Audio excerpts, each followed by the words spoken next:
O Livro dos Espíritos, Allan Kardec. A origem e natureza dos espíritos. Como podemos definir os espíritos?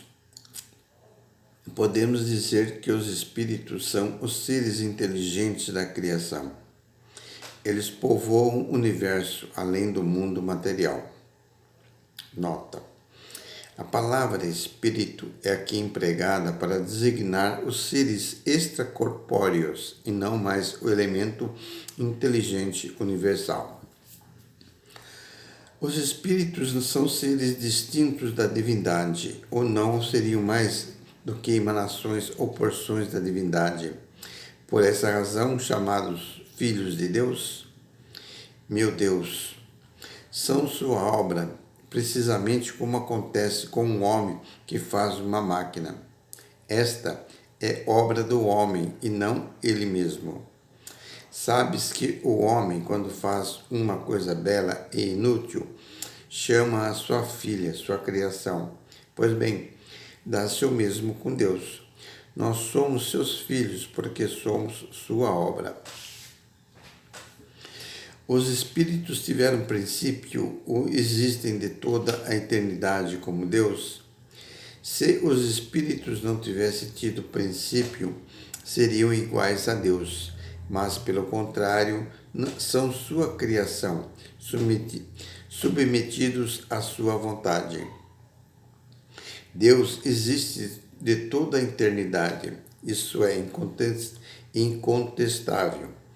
Mas quando e como ele criou, não o sabemos. Podes dizer que não tivemos princípio, se com isso entendes que Deus, sendo eterno, deve ter criado sem cessar. Mas quando e como cada um de nós foi feito, eu te repito, ninguém o sabe. Isso é mistério. Uma vez que há dois elementos gerais do universo, o inteligente e o material, poderíamos dizer que os espíritos são formados do elemento inteligente como os corpos inertes são formados do material? É evidente. Os espíritos são individualizações do princípio inteligente, como os corpos são individualizações do princípio material.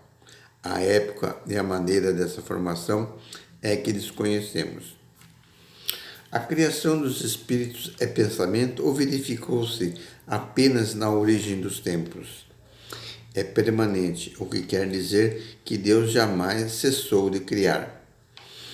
Os espíritos se formam espontaneamente ou procedem uns dos outros? Deus os criou, como a todas as outras criaturas, pela sua vontade. Mas, repito ainda uma vez, que a sua origem é um mistério. É certo dizer que os espíritos são imateriais? Como podemos definir uma coisa quando não dispomos de termos de comparação e usamos uma linguagem insuficiente? Um cego de nascença pode definir a luz? Imaterial não é o termo apropriado. Incorpóreo seria mais exato, pois deves compreender que, sendo uma criação, o espírito deve ser alguma coisa.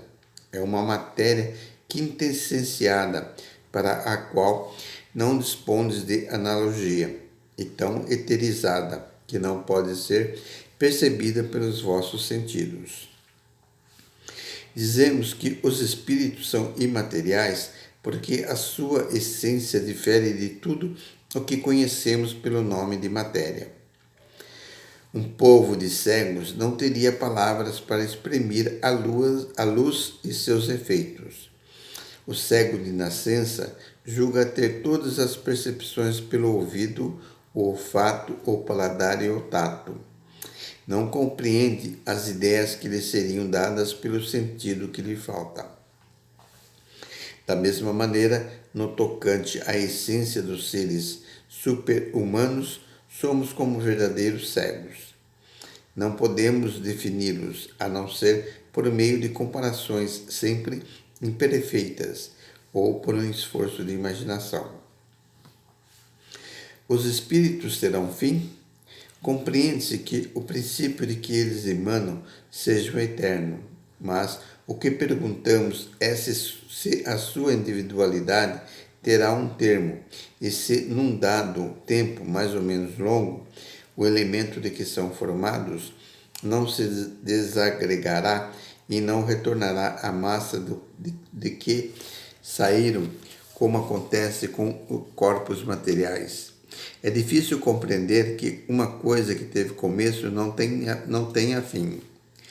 Há muitas coisas que não compreendeis, porque a vossa inteligência é limitada. Mas não é isso razão para as repelirdes. O filho não compreende tudo o que o pai compreende, nem o ignorante tudo o que o sábio compreende.